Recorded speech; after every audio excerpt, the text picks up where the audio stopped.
Привет, мои дорогие! Привет, мои волшебные котики! У нас сегодня будет гадание на тему «Кто на вас колдует, кто на вас магичит, мои дорогие?» И мы с вами погадаем на Некротаро 13. Некротаро 13 расскажет вам все, что вы хотели знать о колдунах, которые на вас магичат. Давайте посмотрим, что будет фонить. И обратите внимание, мы с вами раскладываем на 4 варианта, когда мы гадаем на живых. А сейчас у нас будет 5 вариантов, потому что зайчик говорил, да, раз, два, три, четыре, пять, и я иду искать. И кто не спрятался, и я не виноват. Ну и по той причине, что 5 это пентаграмма, 5 пятиугольник, и мы сейчас посмотрим, мои дорогие, кто же на вас магичит. У нас будет такой вот пятиугольник слева направо. Для удобства, мои дорогие. Давайте посмотрим, кто на вас магичит. Что фонит, кто вам хочет гадости, кто их делает. И давайте посмотрим. Выходи, кролик дорогой. Сейчас мы будем тебя вбывать. Так, кто на вас магичит, кто колдует на вас, девочки. Выбирайте свой вариант. Может быть, он окажется чистеньким, может быть и не очень. Мы сейчас с помощью шерсти черных котов, девочки, будем с вами смотреть, кто же на вас колдует, кто магичит. Сегодня у меня на часах, девочки, 13 число, это вторник. Даже если вы смотрите в другой день или вообще в другой, вы выбираете не другой вариант, который вам фонит в определенный день, да, и считываете информацию, и задумываетесь. А прикиньте, вы забудете про этот расклад, а потом опять его вытянете. Ну что, поехали. Кто на вас магичит, кто колдует на вас, кто делает вам зло. 13 число, вторник. Марсианский у нас расклад. Подпалим хвост. Подпилим роги. Ну, поехали. Первый, второй, третий, четвертый, пятый. Вот что фонит вам? Какая вот карта вам кажется самой-самой черной в вашу сторону? Смотрим. Первый вариант. Кто на вас магичит? Магичит. Магичит, мои дорогие. Человек с проблемами головного мозга. У этого человека поехала крыша. Эта крыша всегда была нестабильна, скорее всего, может, с рождения и все остальное. И еще, причем, у него кто-то умер, покончил жизнь самоубийством. Это могут быть батя, дед, там какие-нибудь другие родственники, там из женского рода то же самое. Тут явно идет, кто-то покончил жизнь самоубийством, и у этого человека не в порядке с головой. Причем обращу внимание на пол. Я тут не говорю, что это женщина, но и не говорю, что это мужчина. Выпал паш мечей на Некротаро 13, когда выпадает паш мечей. Это говорит о том, что человек, вы знаете, как это, с чем же таким вот сравнить? С паучком я бы сравнила этого человека. На самом деле страшно. На самом деле, кто такой паучок? Маленькое легенькое насекомое. Но, как арахнофобы, некоторые пауков боятся, да? И то есть, кажется, страх и ужас мы испытываем чисто эмоционально, когда на нас прыгает паучок, спускается где-то сверху, залазит нам где-нибудь на плечо, с дерева, с травки или еще куда-нибудь, да? То есть вот этот ваш враг – это паучок. Почему я не говорю про женский или мужской род? Во-первых, проблема с идентификацией это по-любому. Это человек либо с глубокой шизофренией, да, либо таким двойной человечек, пугливый человечек. Это тот человек, который как только видит опасность, либо очень крутого большого человека, многоуважаемого, да, он сразу пригибает, вгибает шею в плечи и такой... Или, знаете, есть такая еще тоже типа женщин, которые так грымзы-грымзами, крысы-крысами. Как только, знаете, расшаркивают перед начальством и все остальное. Чехов много писал про таких вот людей. Так вот, у вас как раз таки такое что-то. Никчемный человек. Нету рода здесь. Тут рода нету по одной простой причине. Как-то тут либо и вообще очень слабая либидо, да, то есть как сексуальность тут ярко не проявляется, как ни мужская, ни женская, да. Это какое-то аморфное существо. Паучок какой-то, знаете, паучок, который это забился в тумане самонеопределенности. Подколдовывает на вас. Но смотрите, в паже выпало. Слабая женщина, либо слабый мужчина. Говнецо. Ну, говнецо. Но знаете, в чем прикол, да? Что оно вас устрашает. Оно на самом деле, смотрите, вот это колдовство вы можете чувствовать на самом деле. Либо у вас будет какой-то панические атаки, непонятные приступы страха. У вас могут быть выпадать где-то волосы, может быть у кого-то вырвали зуб, или он выпал сам, да, или расшатываются, вот такие проблемы какие-то с зубками могут быть. Потом это, понимаете, оно не влияет на вашу жизнь, сколько вот эта его магия, вот это как паук. Вот кто арахнофоб, кто боится пауков, вы меня поймете, да? То есть, что пауков боятся? Пауки не страшные, а от его укуса, если не считать черной вдовы, там еще пару штучек, да, те, которые у нас не живут, то можно умереть, да? Но вот это паук такой вот некусливый, боящийся, которого больше мы боимся, чем он представляет вред. Да. То есть это не то, что не безвредное, но достаточно такое неприятное существо, по-другому это не назовешь. Дальше, еще, девочки, оно как-то проявляется еще по какому-то, либо это прозвище, либо какая фамилия. Прозвище, либо фамилия.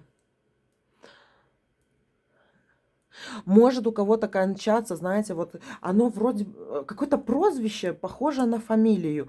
Возможно, такое, знаете, как Петрович. Но есть же фамилия Петрович, да? Анна Владимировна Петрович.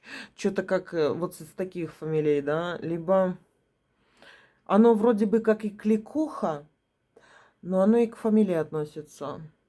Либо вы знаете кличку этого человека, а не задумываетесь про его фамилию. Либо его называют по кличке, там даже не по имени называют этого человека. Знаете, как раньше женщин называли, например, Симониха, да, потому что муж Симон был. Или там Трутиха. Ну, знаете, вот такие вот какие-то прозвища. Человек опасности для вас не представляет, но нахождение его рядом с вами, оно вызывает мурашки по коже от испуга, от страха. И этот страх у вас, магический страх, да, он может у вас проявляться в каких-то таких... Может, вроде бы вы и не боитесь, да, но вот куда залезает магия? Она залезает под кожу, да, она действует на наше бессознательное, чтобы что-то наше изменить. И получается вот это какой-то бессознательный страх у вас. Возможно, у кого-то это не страх, а вот жуткая неуверенность в себе. Возможно, вот вы сидите, потом начинаете дико волноваться, либо за кого-то, либо за себя даже, или за завтрашний день, что какие-то такие странные страхи. Но даже во снах это не будет особо проявляться. Вот эта магия, да, она даже не трогает вас, когда вы спите. То есть вот это просто такое, как от паучка. Но мы сюда пришли не для того, чтобы языки почесать, как живется хорошо этой паучихе либо пауку. Мы посмотрим, что сделать с тем, чтобы ее убрать, ликвидировать, уничтожить. Десятка мечей. У вас есть что-то дома. У вас есть что-то дома. Оно как-то ассоциируется с этой персоной. Причем это даже может быть вещь, которая этому человеку принадлежит, либо это ваша вещь, которая как-то к нему относится. Она даже, вот, я бы даже сказала, эгрегориальная какая-то штука. Давайте посмотрим, как избавиться от этого колдуна, мага и все остальное. И дурак выпал. И смотрите, что тут у нас получается. эгрегорная штука и дурак. Бляха-муха, я извиняюсь за выражение. У вас какая-то подсказка, причем очень дикая дома. И как будто у вас дома есть этот стоп-кран, который нажать, и этого человека не будет в вашей жизни. Но тут оно с серым цветом. Или это металлический, да, цвет, либо серый такой цвет. Оно как ставится вообще-то куда-то, но я не вижу, оно стоит у вас в доме или там висит или нет. Оно может, оно как, не знаю, полукруглое, либо это выпуклое такое. И что лежит. Но выпуклое. Ну ладно, хорошо, все ж может быть выпуклым, да? Но эта вещь как-то связана с этим человеком. Она либо, смотрите, вы кого подозреваете, кто у вас упал или даже не упал, вы можете найти двумя способами. Сначала вычленить, кого вы подозреваете, я так думаю, что вы подозреваете, что вы подозревать-то, там чахлое это существо. Но также вы можете посмотреть как по своим предметам. Сероватое оно, серое. Оно какое-то тоже неказистое, ёшкин кот. Неказистое, какое-то выпуклое.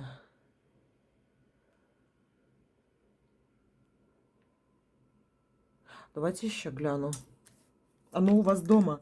И вы можете избавиться от этого, да, вот этой вещицей, какой дома. Что с ней надо сделать? Солнце.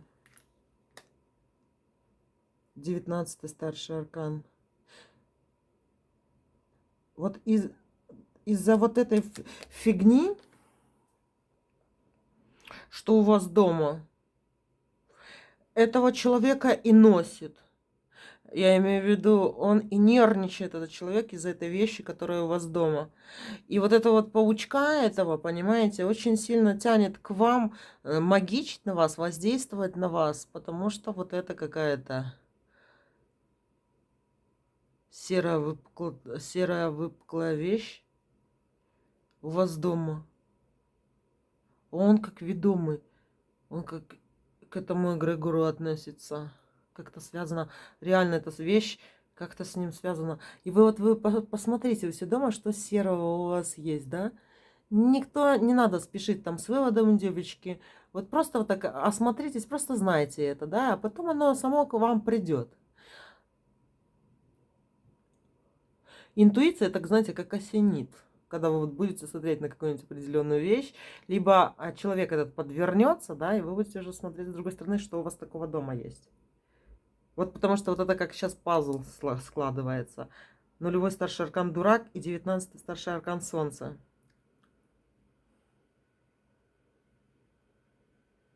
Его как выставить надо. Такое ощущение, что оно стоит без какого-то... Вы знаете, как каравай. Может просто на столе стоять, а может на рушнике и на столе стоять. Понимаете? И тут такое ощущение, что к вот этому серому выпуклому, в кавычках, караваю, как рушника не хватает. Не знаю, что это, девочки, как идет, так и говорю. Но это что-то такое интересное. Вот такой вот, девочки, первый вариант. Так что, в принципе, вот это магиченье, да, даже перебивать не надо. Вам как его вымести надо. Кстати, девочки, вот для первого варианта скажу одну вещь, да. У меня дома сейчас, особенно когда лето, периодически появляется паутинка. Ну, пауков ветер заносит, да. И, знаете, я ращу паутину у себя дома по углам. Я ее специально не сбиваю для того, чтобы наматывать на свечи, девочки, да. И у меня есть три этих вот гнезда паучьих, ну, правда, они брошенные уже, которые я ращу для того, чтобы убирать негатив со своего дома. То есть я не просто метлой, да, сбиваю, я беру, наматываю на свечку, потом свечку зажигаю. И так чищу свой дом от негатива. Все, мои дорогие, вот такой вот был расклад. Так что вам от этой магии, в принципе, никак убегать не надо и все остальное. Вам надо что-то выставить. Серое выпуклое выставить на свет, поменять дислокацию, как-то что-то подложить под низ, что-то так непонятно идет. И этот человек магичит на вас только для того, что он сам вас боится. Понимаете? Этот паучок, который на вас магичит, паучиха, она боится вас, до жути боится. Боится, что вы отнимете у нее жизнь. Знаете, как будто у вас есть когда большая машина, это старая пенсионерка, которая медленно ходит. И она думает, когда-нибудь меня Ирка прибьет на этой своей большой тачке. Знаете, она аж дрожит от страха. Вроде бы это не случится, но дрожит от страха. И такая же вот колдушка с нее. Вот такой вот первый вариант. Второй вариант. Давайте посмотрим, кто на вас магичит, кто колдует на вас. Пятый аркан. Старшой, верховный жрец. Девочки, выпал верховный жрец. Кто на вас колдует? Во-первых, на вас никто не колдует, потому что вы в какой-то защите. У вас есть конкретная защита, причем, я даже скажу, она чувствуется вокруг каким-то кругом. Вот если взять ваше астральное тело, которое может быть таким разным, зефирным или пушистым, да, то здесь, получается, эта защита как-то на каком-то даже расстоянии от вас. Вот, то есть, например, взять лампочку, электрическую лампочку Ильича, вот это вы. А свет, который там где-то каким-то сферой вокруг вас, это как раз ваша защита. То есть вокруг вас есть защита, и никто на вас не магичит. Это раз. Во-вторых, у вас сильный ангел, либо архангел есть, который с вами тоже, мои дорогие. Возможно, это лики святых, либо это печати какие-нибудь, да, то есть вы под защитой. Ничего вам не такого нету, никакой магии на вас. Кто посмеет? А знаете, вот кто посмеет? Я вам открою такой... Это не секрет, это, девочки, как раз-таки Таро. Пятый старший аркан. Вот он, да? И добавьте к пятому старшему аркану верховного жреца мага. Единичку. Что это по-римски получается? 15, да? Единица и пятерка. 15 старший аркан. А кто у нас 15 по счету? Дьявол, котики мои. И любой маг, который будет на вас магичить, любой маг, который будет против вас магичить, получается, у него растут рожки. Понимаете? То есть, я имею в виду, как, не как не у дьявола, а растут рожки в плане как какого-то оленя, оленихи, да. Дело в том, что когда приходит 15-й старший аркан от действий на вас, приходит дьявол на действия на вас. Дьявол же тоже справедливое, хотел сказать, справедливое существо, да? Он же тоже справедливый, может даже справедливее, чем кто-то, потому что он грехи-то не прощает. Ему-то в ад надо новых дровишек подкидывать, да? И поэтому, мои дорогие, включается дьявол. И судит он, как говорится, и по суду его получают все, кто действует в вашу сторону плохо. Я вам скажу одну вещь, да, девочки. Вот именно тем, кто словил вот этого пятый старший аркан верховного жреца. Сами-то не грешите, девочки, да, потому что если какая-то будет магия, например, там, где и вы наследили, да, то может пройти какой-то удар. Ну, допустим, история такая. Например, утрирую. Живет жена с мужем, у них все хорошо, 3 детей, и они друг друга любят. И пришла такая рыжая, зеленоглазая ведьмочка, да, и вдруг ей в голову что-то пальнуло, забыть про Ведьмовской кодекс, и она решила этого мужичка увести. Ну, просто так, когти поточить, да. Но она, кстати, не думала о том, что там что-то, может быть, греховное делает. Ну, вот просто отказалась от кодекса, да. И когда начинается какая-то магия, да, если с вашей стороны или со стороны той жены брошенной, да, то получается, что вы можете пропустить этот угадар и то есть иметь фингал под глазом. Так что обратите внимание, сами сейчас просто, как, знаете, как святые живите. Просто как святая, добрая, хорошая женщина. Вот такие вот дела. Так что, девочки, вы под защитой, тут нечего бояться. Никто не может пробить вашу защиту. Вот такой вот прекрасный второй вариант. Третий вариант. Давайте посмотрим, кто магичит на вас, кто колдует на вас. Так, 4 кубков. А вы в курсе, что вы в любовной магии? А вы в курсе, мои дорогие, что в любовную магию вы попали 2 руками, ногами или чем-то? Тут любовная магия. Либо вы ее делаете, да, либо кто-то на вас делает. Так, давайте еще глянем. Первый человек, вот после этого расклада, с которым у вас будет любовное свидание, и знаете, в чем прикольно, да? Six of Pentacles. Шестерки и второй, и в игральных картах это больше такие дорожки. Ну, грубо говоря, говорю, да? А Six of Pentacles это как Sex of Pentacles, да?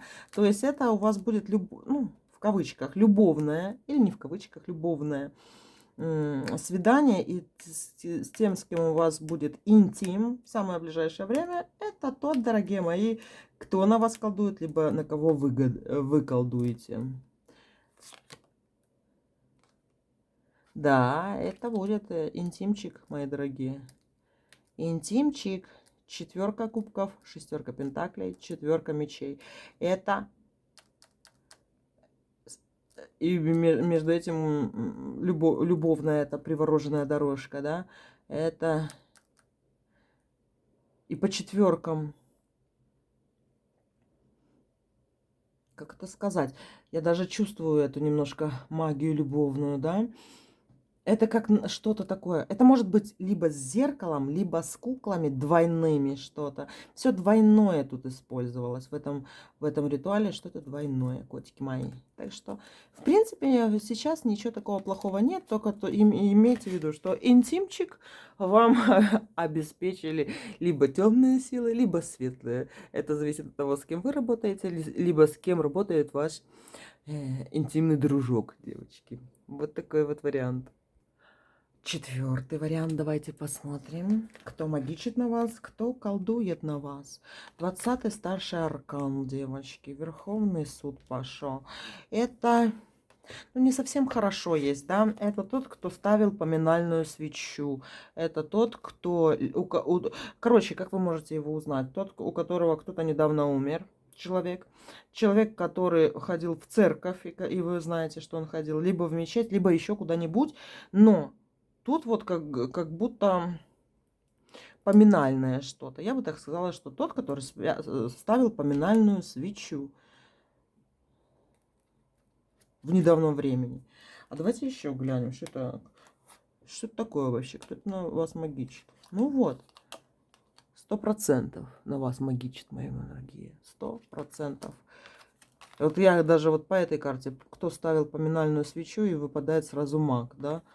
Все, это 100% на вас магичат. 100%.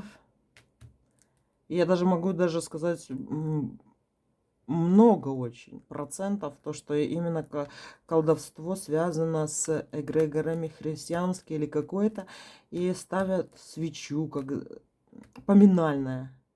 Либо он кого-то поминал, этот человек, либо вас поминают. Ладно, давайте еще глянем. Кто колдует на вас?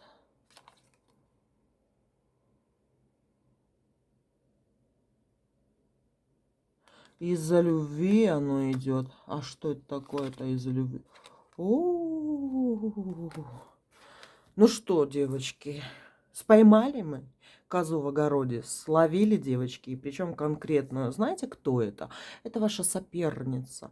Есть она у вас? Или, как вы думаете, у вас нету? Или вы думаете, вы ни на кого не грешили, вы ничьих мужей не уводили, вы просто себе жили, и это соперница на вас. Вас, девочки, понимаете, пытаются магически стереть в порошок из-за любви.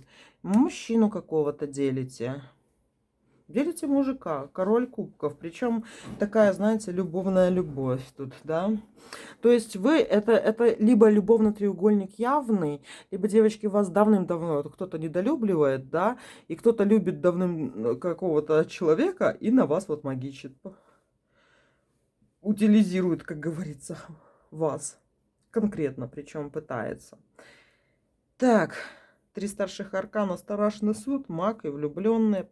И сразу, блин, во-первых, старший двор весь выпал, а во-вторых, еще и король, девочки, выпал кубковый. Так. Это либо женщина, если вы женщина, либо мужчина, если вы мужчина, да. И, короче, какой-то любовный треугольник, и идет дележка любимого человека.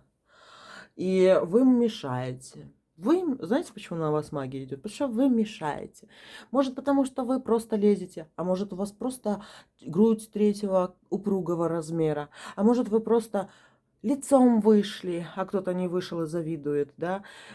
Тут надо смотреть, мои дорогие, вот эти любовные треугольники. Берете трафаретик, в мозгах своих представляете и прикладываете к одной подруге, к другой подруге, к мужу своему, к парню своему и все остальное. Тут стопроцентная магия. Любовная. Ну, даже любовной этой магии не назовешь. Ну что, давайте еще глянем. Что делать с этим человеком? Как его остановить? Колесо фортуны, 10-й старший аркан. Вы его остановите, этого человека от колдовства.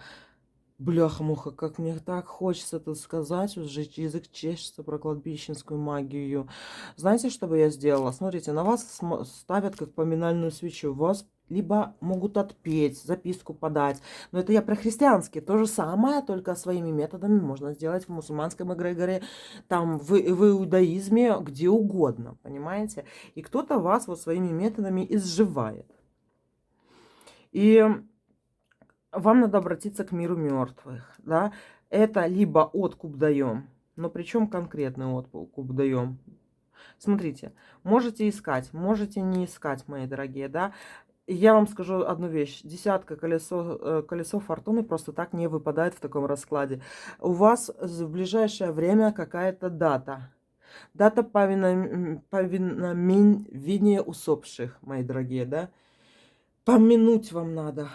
Помянуть какую-нибудь родственницу свою, родственника. Вспомните, кто когда умер. Думаю, вы уже не помните, да? Но близка та дата от этого расклада, где кого-то надо помянуть. Помянуть надо. В эту дату, которая к вам как-то относится. И когда вы пойдете тогда, когда кто-то умер на кладбище, как вы заново родитесь, вы помянете того, кого похоронили в одно время, и время в его смерти, именно число, месяц и год не важен, именно число это, которое на могилке написано, да, оно будет как временем вашего рождения и концом этого. Что мы несем на могилу? Несем цветы, монеты, конфеты, кто что хочет, но откуп должен быть шикарным. Вот вы носили, например, конфетки, ну, короче, кто как девочки, вот не привязываясь к определенным, да, культурам, кто как поминал своих родственников, да, что носил на могилку, значит, еще больше занесите. Тот, кто умер, девочки, вот в самое ближайшее время, у кого дата такая подходит, да, какой-то такой поминальный юбилей, скажем так. Вот и все. Откуп у вас возьмут. Выпало, вот смотрите, и вот это вот карта Архангела, да, то есть вы как закроете, вы каким-то откупом дань какую-то на кладбище занесете и отпустит вас, понимаете? Потому что кто-то на вас ставит, а вы, получается, пришли, живой ушли, а оставили какой-то откуп дань. Но он должен быть шикарнее, чем все, что вы когда-либо приносили на кладбище. Понимаете? Шикарнее, чтобы вы могли понимать, что вам не жалко. Понимаете? Не отсчитывайте монетки, потому что вам, ну, вот столько на сдачу надо оставить или еще что-то, да. Вот просто несете именно ту лимитку, когда вы понимаете, что это больше того, что вы бы могли, что это больше. Понимаете, что такое ощущение больше. Деньги даже. А вы думаете, деньги не ложат? Кладут девочки деньги. Желательно монеты, которые в ходу. Бумаги, бумажные деньги тоже, которые в ходу. В ноги кладем. В ноги покойника. Ребром. Ну, просто эти копеечки, монетки засовываете. Можно принести шикарный букет цветов кому-то. Можно кому-то принести какой-нибудь вот женщине, например, знаете, как иногда можно там деткам игрушки приносят, этим женщинам украшения какие-нибудь, да. Ну, что на что нагораст. Главное, чтобы это было от души и не жалко. Вот как вам только станет не жалко, тогда у вашей оски жалко-то отпадет. Вот такой вот, мои дорогие, 4-й вариант. 5-й вариант. 5-й вариант, девочки. Кто загадал у нас острие пентаграммой? Кто на вас магичит? Кто на вас колдует?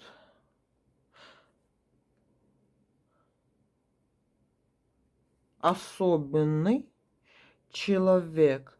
Он либо картавит, либо у него это заикание.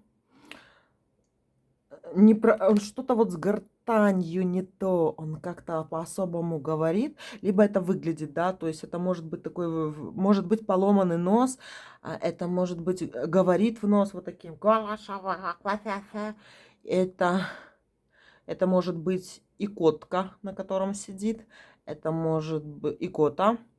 Это тот, который в гортань говорит, горловой какой-то голос. Это может быть, если вы там в билингве где-то живете, в 2 языках, в языковой среде или в 3 языковой среде, да? То есть это тот, который... Это может быть другой язык, но какой-то горловой. Особенный голос. Трудность в говорении, трудность в дыхании у этого человека. Этот человек как-то относится к новостям все время, да, это какая-то, возможно, ну, как журналистский талант, либо он очень сильно много говорит, распрягает, врет, и так, знаете, красиво, как Остап Бендер, к примеру, да. Новости как приносит какие-то. Вот. Это темный человек, восточная либо внешность, либо корни у него восточные, темный человек, я говорю, потому что опять выпал паш, девочки. Паша это прикрытие, да, то есть тут не показывает конкретно рода женского либо мужского, потому что как под прикрытием. И вот у меня в первом варианте тоже паш мечей выпадал, да, и в Некро-Таро 13 по пажам не видно рода. Это говорит, что они подстраиваются, чего-то боятся и не есть, кто они есть на самом деле. Ферштейн, девочки. Ну что, давайте посмотрим, кто на вас магичит. А вот смотрите, выпал король мечей. Человек, у которого... Я вот про горло говорила, а теперь спускаемся ниже, в сторону ключиц. Ты узнаешь его из 1000 по горлу, шее и ключице. То есть у него еще амулет какой-то висит. Металлический амулет на шее. Сразу бросится в глаза. А знаете, когда этот человек носит амулет, и когда он будет вам бросаться в глаза? Когда это магия. Вот люди же магичат периодически, да, сегодня магичат, завтра нет. Сегодня они рядом с нами, послезавтра нет. Так вот этот человек от вас тоже, он не постоянно с вами. Он не постоянно с вами, его в командировках дофига нету времени, да. Но когда он появляется, когда он занимается магией, у него на шее какое-то, знаете, ожерелье, амулет. Может, это даже крестик быть, мои дорогие, для защиты какой-то, да, что-то металлическое одевает на шею, и вы это видите. Вот прям я вижу, как вы смотрите ему вот в район ключиц. И не забудьте, что я там сказала про как разговаривает этот человек. Понимаете, что-то у него не то, не то. И из-за вот этих вот проблем каких-то с горлом. Так, а что с ним делать, с этим человеком? 7 кубков. 7 кубков, 14 старший аркан.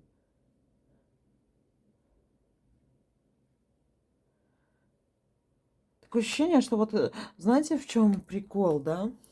Вот эта вот магия, кто на вас колдует, вот этот человек, да, она не пробивается именно тогда, когда вы с кем-то, или этот человек с кем-то. То есть вот когда кто-то из вас находится в любовных отношениях, да, и все хорошо в любовных отношениях, то этого человека и нету. И как не видите, не замечаете его. А еще я вам скажу, что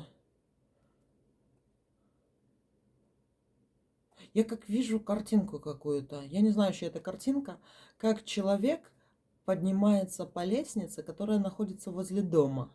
То есть не внутри дома эти обычные лестницы, подъезды или лестницы, ну там в дом, да, а как будто как пожарная лестница, какая-то такая вот техническая лестница, что-то какое-то такое. Не лестница в прямом понимании этого слова. И это на улице.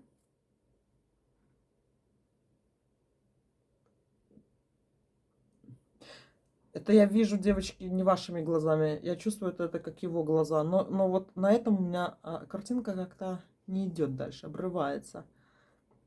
Как будто я по какой-то этой лестнице на улице поднимаюсь. А зачем? Не идет мне. Может быть, знаете, почему мне эта картинка пришла? Сейчас этот человек на этой лестнице либо собирался. Может, вам это что-то подскажет, мои дорогие. Хорошо, а как бороться с этой магией, с этим колдовством?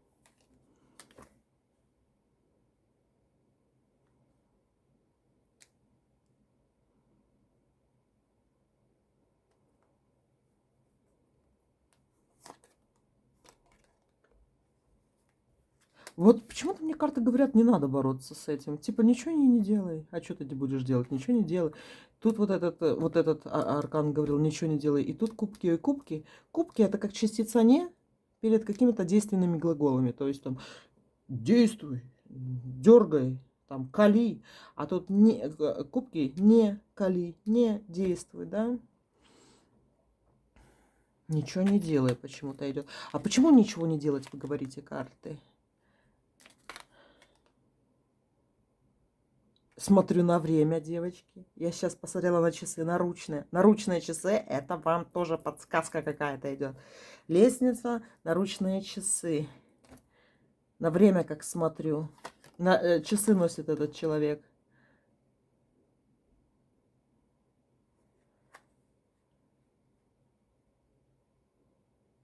Хорошо, а что она хочет? Пара какая-то пошла. 21 старший аркан. Я все поняла. Я думаю, что она хочет, что это хочет. Да, вроде бы и арканы такие серьезные идут. И в то же время карты говорят, они и ничего не делаем. Это ваша периодическая подруга, либо это женщина-коллега. То есть вы с ней периодически встречаетесь, да. То есть я бы не сказала, что тут душевные ваши эти скрепы у вас вместе, да, что ваши два сердечка друг друга нашли. Не, это не близкая подруга, но это та, которой вы общаетесь. И вы видите ее периодически. То видите, то вот долго-долго не видите. То видите, как вахты какие-то, то не знаю. Как-то она появляется с какой-то периодичностью в вашей жизни, да. Но как только какие-то любовные отношения там, да, то у нее, то у вас, и не до этого всего, то вы как-то, ну, как бы, и магия ее на вас не влияет. Но это даже не магия, это пожелания плохие в вашу сторону. Это даже не сколько даже пожелания, сколько вот, ой, быстрее бы она сдохла уже, как она мне надоела, типа, ну, было бы хорошо, если бы что-то с ней произошло. И потому карты говорят, типа, ну и не это. Кстати, насчет лестницы. Трап самолета может быть, да? Какой-то трап это может быть. Я что-то думаю, что мне в голову не пришло трап сказать. Она как вот думает, ну, как бы... Она в вашу сторону что-то такое вот плохое желает. Но, возможно, тут и была магия с ее стороны, потому что был бы 13-й аркан, а тут сразу выпал 14. Значит, что-то уже прошло, уже не действует. Там, может быть, была против вас магия, которая связана была со смертью, но оно не оправдалось, оно не сбылось ничего, и она как забила на это. То есть от вас враг отошел. Нету врага. Вот нету того, который на вас магичит. Но, вот знаете, было что-то такое, причем конкретное. Схваточка была, да? Сейчас такой вот пепел погасший. Но я вам описала, кто, девочки. Все, мои дорогие, вот такое вот было гадание. Держу за вас пальчики. Пусть на вас никто не магичит, а кто на вас намагичит, пусть тому соль на раны пойдет. И в жопу, и в уши, как говорится. Все, котики, пока-пока.